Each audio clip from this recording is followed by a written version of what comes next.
Галзуу кино суугтаа тавтай морил. За бүгдээрээ тавлаг сайхан уу манайхан.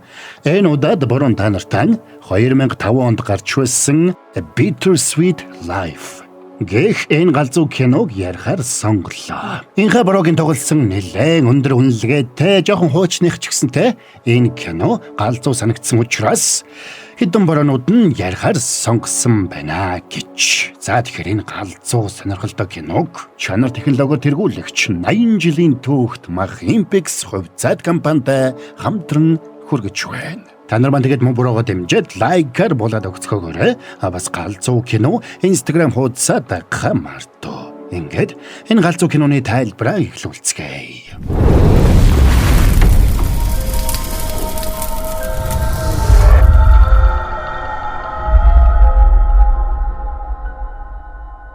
Заник рестораны зөөгч ширээн сууж байгаа хүн дээр яаран ирж байгаагаар кино эхэлнэ. Тэгээд тэрний яралтай доош буухыг хүссэн цаадах нь идэж байсан бэлгоо орхиод дуртай дургу буулаа. Залууг сунгууг нэ. Сунгуу рестораны цааны газраар дамжаад доош буучны клабаар бас дамжаад нефт гарч нэг жижиг өрөөнд очиод нэг залууг дуудаад хамтдаа нэг VIP өрөөнд ирлээ. Уучлаарай, ажиллах цаг дууссан байна. Тиймээс 3 толхын дотор гарцгаана уу? 1 2 3 суугаач тэнийгээ минги хаалгаа төгч. За ингээд тэр хоёр нөгөө хэд рүү дайраад орно.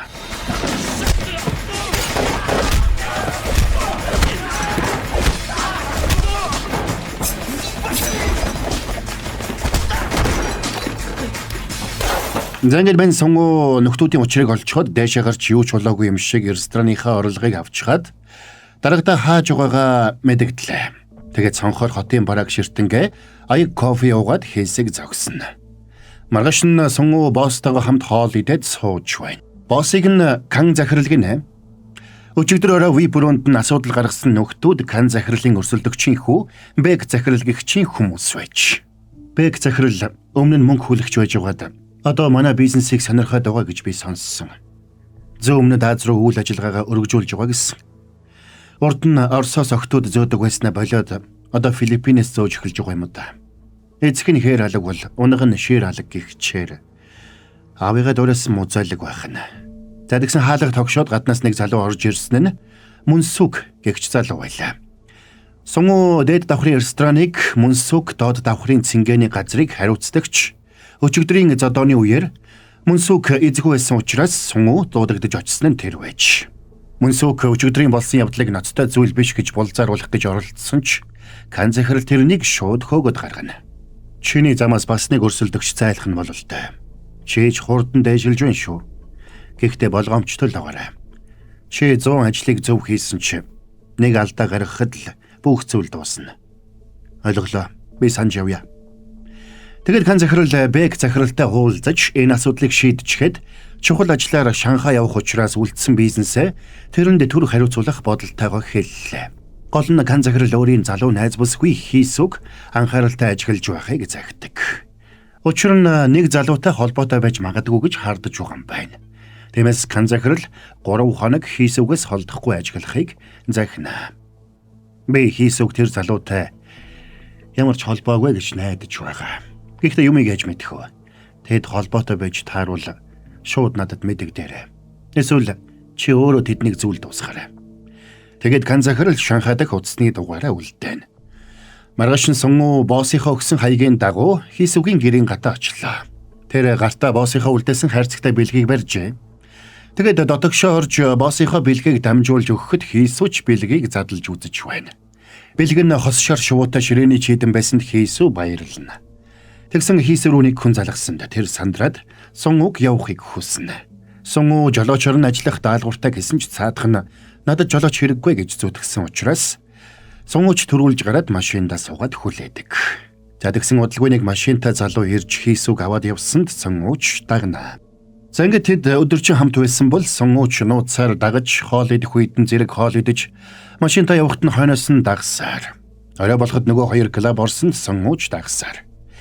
Эцэст нь нөгөө хоёр явсаар хийсүгийн гэрийн гадаа ирээд тэрнийг буулгаад явсанд Сунгууч дагхаа зогсоолоо. За энэ үеэр бизнесээ хариуцаад үлдсэн Мөнсүг холбогдоод яралтай ирэхийг хүссэнд Шунгууч яваад очино. Тэр бэг захирал гэж новш Над руу залгаад амар заяа үзүүлэхэ боллоо. Нөгөө хэрэгт чиний буруу байхгүй. Тэдний залуусаас болсон гэдгийг тайлбарлаад авахтал чамтай уулзна гэдэг юм. Над руу бүр 10 минут тутам залгаж байна. Энэ хараа. Одоос. Мэ чи өөрөө яар. Бэно Ким Сун-уу вэ? Хэлхэн байгаа бол ирээд нүүр тулаад хэлээрэй. Ярьж байхад нь утсаа тасалсанд Бэк захирал боож өгөх шахна. Тэгээд Кан захирлын цэнгэний газарт очиод хэрэг тарьсан залууг нэвширтлэн зодлоо. Тэгэд энэ хэргийг нэг тийш нь болгуулахаар залуустай Самсонгёгийн Мун-сун гэгчтэй холбоо барихыг тушаана. Маргааш өглөө Сун-ууг гэртээ байж үтэл хийсүү холбогдоод ойр зуур туслуулах хэрэгтэйгээ хэлсэнд Сун-ууч яваад очлоо. Тэгсэн хийсүү тэрнтэй өглөөний цай уухыг хүссэн нь тэр байж. Кан захирал чамайг аймаар хүн гэсэн. Чи өр барагдуулагч юм уу? Тэгэж хэлсэн гэж юу? Би чамд нэрийн хуудасаа өгсөн дөө. Би зочид буудалд ажилладаг. Тэгвэл зочид буудлын өр барагдуулагч байх нэ тэ? Би тийм хүн биш ээ. Чи их уйтгартай хүн байна шүү. За ингээд тэд ойр зураг ярилцаж явсаар Сун-уу тэрнийг студийн бичлэгт нь оруулж өгнө. Тэгээд тархаар нь хөргөж өгөх санаатай студид нь өдөржин хөгжим тоглохыг нь сонсож суулаа. Тэгсэн орой болохын алдад туслах мэнгийн холбогдоод ресторанд нь Бэк захирал ирснийг хэлсэнд Сун-уу яарад очно. Очихт нь Мун-суг хамт угаад сууж байна. Юу болсон? Бүсгүүчүүд түр явж байхгүй юу? Юу вэ? Битгий өөр амьсгал эвдээд байл да. Бэкса менежмент агентлагийн Бэк захиралтай мэндэл. Уучлаарай. Дээр жоохон бүдүүлэг аашилсан байна лээ. Үл ойлголцол гарч. Энийг л хэлэх гэж ирээ юу? Ямар ч үл ойлголцол болоогүй. Танай залуус дахиж тийм зүйл хийхгүй байхыг анхаараарай. Хөөе, Сун-уу. Бэк захирал миний зочны ёсоор энд ирчээд байна. Чи хүндэтгэлтэй хандаж болохгүй юу? Чи өөрийгөө бүхний босс гэж бодоод байна уу юу? Харамсайхан битгий хийгээрэй дээ. Задагсан Сун-уу босоод явлаа. Тэгэд хийс рүү явна. Гэвч тэрнийг яг иржээтэл нөгөө залуу урдуур нь ороод тэрнийг дагуулад явсанд бандсан Сун-ууч бушуухан буцаад явлаа. Тэгэд Сун-уу тэднийг дагсанд нөгөө залууч хийсүү гэрт нь буулгачаад явлаа. Санаа намарсан Сун-ууг тэндээс явсанд явахыг нь харсан хийсүү нөгөө залуу руу залгаад дуудаж байна. Сун-уу тэндээс хөдөлсөн даруйда Минги туслах руугаа залгаж ажил дээр нь юу болж байгааг асуугаад ажил руугаа давхина. Тэгсэн явах замда өөрийг нь мөргөх шахаад зөрсөн машин нөгөө залуугийн машин байсныг санаад буцаад давхлаа. Эрэхтэн нөгөө залуугийн машин хийсүүгийн гэрийн гадаа байж байна. Сун-ууч хашааг нь даваад орсонд хийсүү сандарна. Тэгээд Сун-уу нөгөө залуутай халз таарсанд цаадхан зогтох гэж оролдоно. Гэвч Сун-уу тэрнийг хайр найргүй зодно.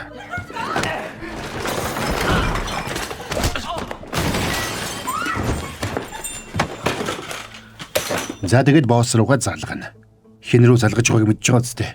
Хэлэх сүлийн үг вэ нөө. Тэгсэн уйлж байгаа хийсүүг хараад Сун-уу өрөвдлөө. Учир нь босс нь мэдвэл амьд үлдээхгүйг тэр сайн мэдэж байлаа. Тэгээд Сун-уу залгахаа болдог. Тэгэхээр ингэж тохирё. Би та хоёрт нэг боломж олгоё. Та хоёр дахиж уулзахгүй.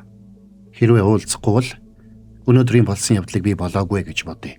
Эс тэгвэл та хоёр амьд гарахгүй гэж мэд. Чи хувцас өмсөд эндээс хурдан зайл. Сиона битгий явал да.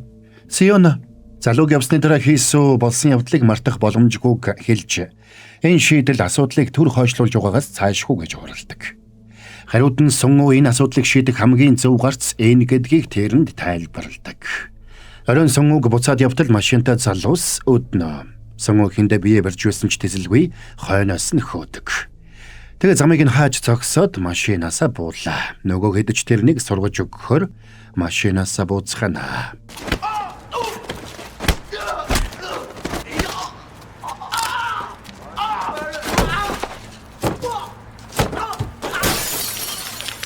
Ингээд хийсүүд гаргасан уураа тэдэнд гаргасан Сун-уу машиныхын түлхүүрийг хам мөрөн лүү шидээд тэндээс явна.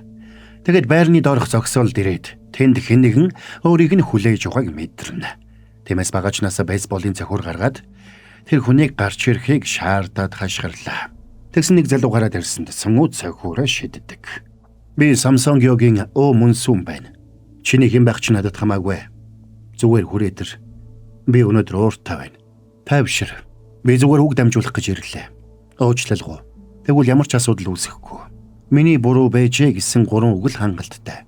Энийг хэлвэл чамд муу юм тохиолдохгүй. Зайлж үз. Навшоо. Ийм 3 үг л хэлээ.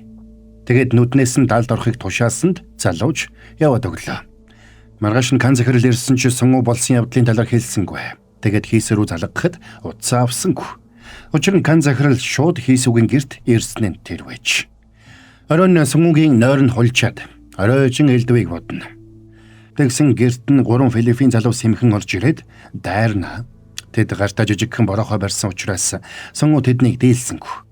Бодлогын араас нь зогсоолд таарсан залуу ирээд ухаан алдтал нь өшгөллөө. Ухаан орохт нь тэрнийг агуулгын таацнаас дүүжилжээ.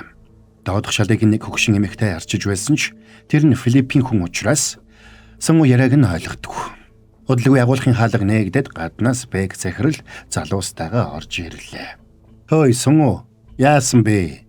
Нөгөө мундаг эрчнийнд юу хийж байгаа юм? Чи хачин болсон харагдчих ч нэ. Чи юу хийж байгаагаа мэдж байгаа үстэй.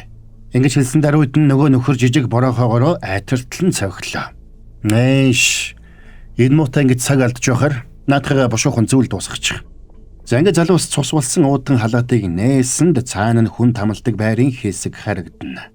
Тэгэд тусгай өмсгөл болон бээлийн өмсөд гартаа том жижиг 2 худаг барьсанд сонгоо яахаа мэдэхгүй боллоо. Тэгэд шууд тэрний дээрээс бөөлчихгэнэ. Нөгөө зоригтой залуу яасан бэ а? Мэргэжлийн хүн шиг байна шүү. Инээмсэглээрээ альвэ. Манайхан энийг чинь хизээч мартахгүй дээ. Чи юу болоод байгааг ерөөсөө ойлгохгүй байна те? Энэ үеэр утас дугарсанд тэд сонгог машинд ачаад аваад явлаа. Тэгэд нэг газар хаваачсанд тэнд нь кан захирал залуустайгаа хүлээж байна. Яагаад тэгсэн? Яагаад над руу залгаагүй юм? Уг нь чи тийм хүн биш дээ. Юу болсныг надад хэлээд их. Ингэж дуусахыг хүссэн юм уу? Сонгоо юу ч хэлсэнгүй. Тэгэхээр нь кан захирал машиндаа суугаад явлаа. Бизнес ийм л байдаг юм штэ. Одоо өөртөө л гомдохолж тэ. Хач юм шүү. Дараа юу тохиолдохыг хинч мэдэхгүй. За тэгсэн кан захирал залгаж байна. Босс чамд нэг боломж өгч байна. Маяр. Яагаад чи ийм алдаа гаргах болов? Тэднийг дахиж уулзахгүй гэж амлаад амлалтандаа хүрхийг тушаасан. Энэ нь хамгийн зөв хувилбар гэж бодсон. Ийм юм бишээ. Жинхэнэ шалтгаан хэл. Шударгал байл да. Хийс үгс болсон юм уу? Юу? Хэлж чадахгүй нөө. Мөн сүгтээ яри. Тэгэл кан захирал мөн сүгт тушаал өгсөнд мөн сүг залуустаа 2 гарыг нь барьж явахыг тушаалаа. Тэгэд гарыг нь дарж угаад нэг гарынх нь хуруунуудыг пяц цогтөг. За тэгэд ойн захад аваачаад авахж бэлдсэн нөхрөө шидээд амьдаар нь булчихлаа.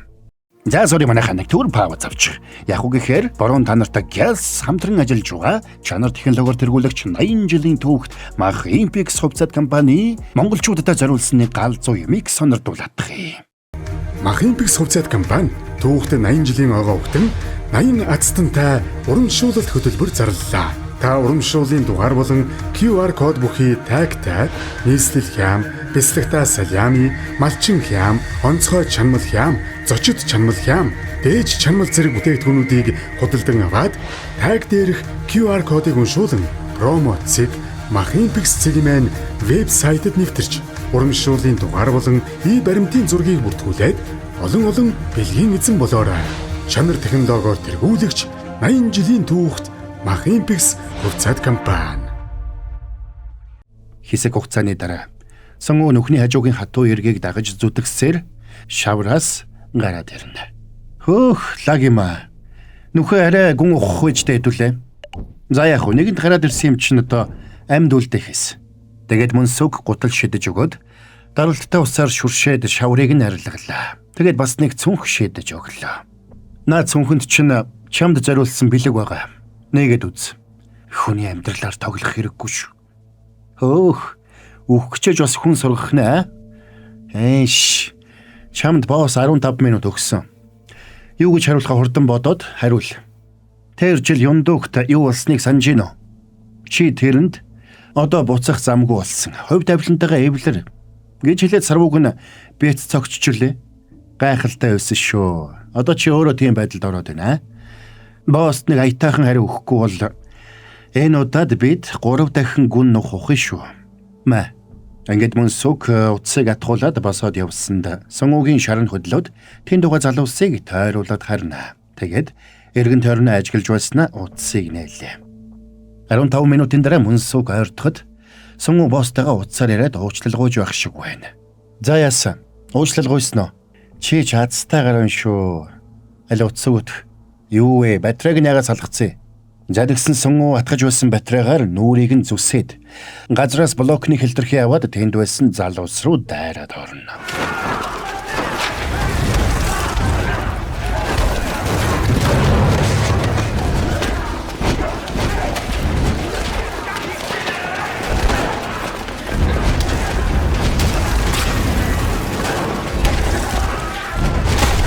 Ани хүн хадаастай мод бариад нөгөөх нь хөлд цоогоод тэндээс зугтах гэж оролцсон ч цаадуул нь бүслээд авсан учраас тэдэнтэй эцсээ хүртэл үзэлцэхэр шийднэ.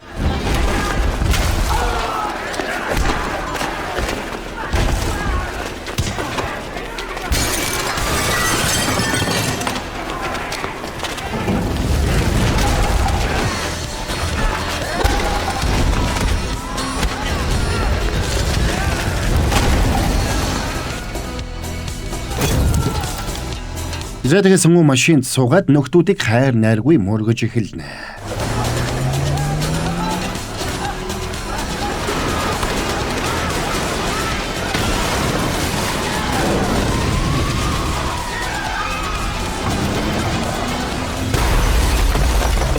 Тэгээд тэндээс явсанд мөнсөг сунгууг алдчихснаа Кан захиралд мэдэгдэнэ. Тэгсэн Кан захиралч боож өгөх гэж байна. Маргааш нь Бэг захирал Кан захиралтай уулзахдаа тэдний бүтлгүйтлийг шоолж тохургасанд мань Кан захиралд хэлэх үг олдсонгүй. Ярвал урт түүх болно. Эхнээсээ бидэнд даатгцсан бол ямар ч асуудалгүй байх байлаа шүү дээ. За дээл сул яриагаар яах вэ? Та биднээс ямар дэмжлэг авмаар байна? Надад нэг ухаалаг залуу байсан юм. Би тэрэнд ингийн ажил даалгасан чи тэр алдаа гаргасан. Уг нь би тэрнийг нэг сайн загнаад тэр алдааг нь мартъя гэж бодсон ч тэр нэг л хачин байгаад байсан. Тэр алдаагаа хүлээн зөвшөөрөхгүй. Өөрийнхөө үйлдэлийг зөв гэж зүтгэхэд байдаг юм шүү. Бидний ертөнцид босс буруу гэсэн бол буруу болох ёстой үстэй. Тэр залуу гараа алдсан. Гэхдээ энэ удаад ганц гар хангалтгүй санагдаж байна. Энэ үеэр ажил дээр байсан Минги туслахтай сунгуу утсаар холбогдож байна. Маргааш нь Минги нэг цүнхтэй юм барьсаар баригдаж байгаа барилга дээр очисонд тэнд нь сунгуу хүлээж байлаа. Харин Кан захирал ван ерөнхийлөгч гэгч босстой холбогдож сунгууг барих талаараа ярилцаж байна. Цаадах нь Кан захиралаас зогсвол яасан юм бэ? Гэхэд Кан захирал энэ хэрэгт бүрмөсөн цэг тавихаар шийдснэ шийдэмгий хэлдэг. Сунгууч бас Минги туслахад энэ хэргийг нэг тийш нь болгохоос нааш зогсохгүй гэдгээ хэлж байлаа. Ингээд Кан захирал сунгуу хоёр эцэг хүүтэл үзэх нь тодорхой болно. Орон сунгуу хийсүгийн гэрийн гадаа хайрцагтай бэлэгүүлдэггээд явдаг. Маргааш нь сунгууг нэг газар зогсож үтэл машинтай Орос Солонгос хоёр залуу ирсэнд сунгуу тэдэнд дугтуутай мөнгө харууллаа. Тэгээд тэд сунгууг дагуулад босс дээрээ авчирна. Шин нүүрний арьс байна да. Хэн чамайг батлан дааж байгаа юм? Кан захирал. Ямар Кан захирал? Күнсаны Кан хан шиг үү? Чи манай барыг ашиглаж чадах юм уу? Би хамгаалагч байсан болохоор чадна. Гэхдээ энэ удаад би өөрөө ашиглахгүй л дээ. Буу задалж үзсэн үү? Үзсэн. Тэгээд босс тэрэнд буу авчрахыг тушаасанд туслах нь өрөөнөөсөө гар буу авчраад урд нь тавилаа. Сунгуу бууг угсрах гэтэл босс эргэлзэж байгаагаа хэлээд туслахтаа Кан захиралтай ярьж лавлахыг даалгалаа. Тэгээд хүлээх зураа босс тэр бууг яаж задалж угсрахыг зааж өгсөнд сунгууч дуурайгаад задалж угсарна. Тэгээд босс уралдаж буу задалж угсрахыг хүссэнд сунгуу уралдаж буу угсарлаа. Энэ үеэр Кан захирал холбогдно. Босс Кан захиралтай ярьж явуулсан залуу нь ирснийг хэлсэн ч хэсэг яриад цараа нь бараалаа. Энийг анзаарсан сунгуу сумтай дайцыг ажиглана. Тэгээд нөхөр утсаа тавиад бушуухан буугаа угсарсанд сунгууч зэрэгцээд угсарна. За тэгээд төрүүлж угсарсан даруйдаа боссын цохонд сум зогоод хоёр туслахыг нь буудаж зүйл дуусгалаа. Дараа нь тэнд байсан бүх бүүг сүнхлээд гарна. Сунгуу тэндээс өөрийг нь анх хаваачиж дүүжилсэн агуулах руу очиод өөрийг нь гэрээс нь барьж байсан Самсонгёгийн мөнсөгөгчийг буу тулгаад барьж авлаа. Гөлрөөд байлгүй Бэг захирал руу залга. Энэ үеэр нэг залуу буудуулж өгсөн боссын байранд ирж тэндээс буунуудыг нь аваад гарч яваа харагдана. Залуу өгсөн боссын дүүн байлаа. Тэгээд тэр ширээн дээрээс сунгуугийн үлдээсэн нэрийн хуудсыг харж Кан захирлын зочид буудлын үүдэн дээр очиод тэрнийг отохоор шийддэг. Гэхдээ тэр яг ямар хүмүүс ийм зүйл хийснийг мэдэхгүй байлаа. Дүрс солигдоход Бэг захирал хокейн талбайн голд хэн нэгнийг хүлээж байна. Тэгсэн сунгуу ирсэнд тэр гайхаж байна. Гайхсан уу? Намайг хизээж харахгүй гэж бодсон уу? Альвэ инээмсэглээчтэй. За, хоёулаа жоохон мэрэгжлийн хүмүүс шиг байл та. Тэхүү. Муухай дурсамжийг яаж чаралах гэж хичээгээд арилж өгдөггүй. Гэхдээ тэр дурсамжийг үлдээсэн хүнийг арилгаж харин болдгийн сайн хэрэг. Нэг юм асууя. Яах гэж надад тэгж хандсан. Нөхөр мэдэн бодолж байснаа карманаасаа худаг гаргаад Сунгуугийн гидс рүү хэд хэдэн удаа дүүрчихнэ. Чүм үү намайг хангалан сурагч гэж бодоо юу? Яасан бэ? Шудраг биш вэ нөө?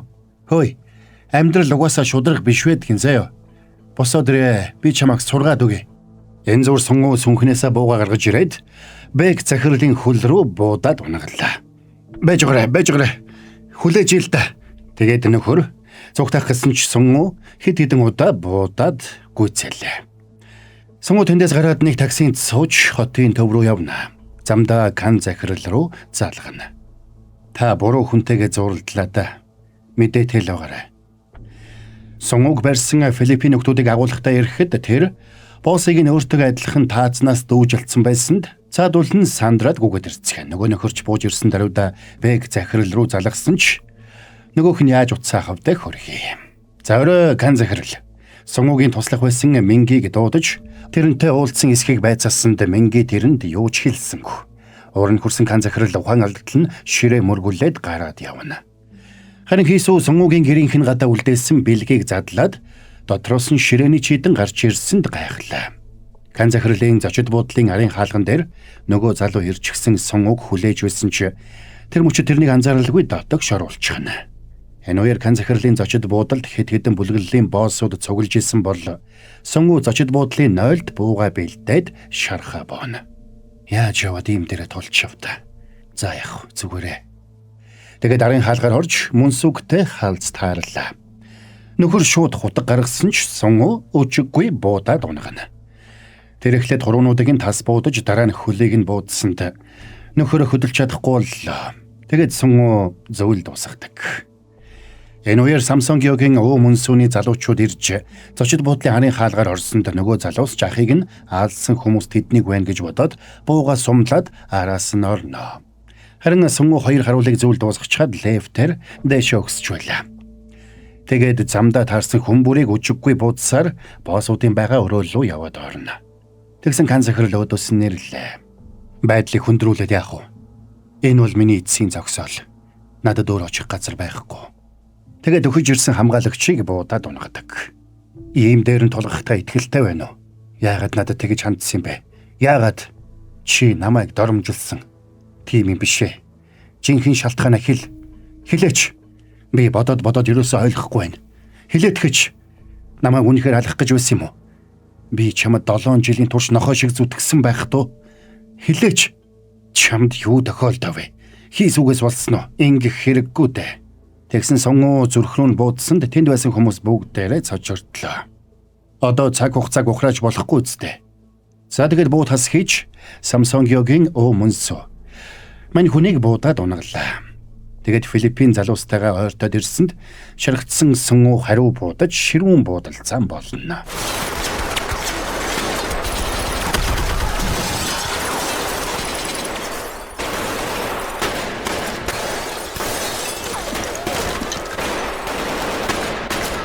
Магны ард нуугдсан Сунгуу руу нөгөөдөл зогсоо зайгүй буудаж байсанта Сунгуу бүх хүчээ шавхаад гүйж Тэкний ард орж амжлаа.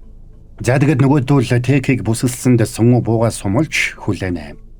Энэ үеэр нэг Аката залуу Тэк рүү буудаж ойртоод ирсэнд Сунгуугийн мөрийг сум шүргсэнд Сунгуу иймэрхүү байдлаар удаан тийсэхгүйгээ ойлголоо.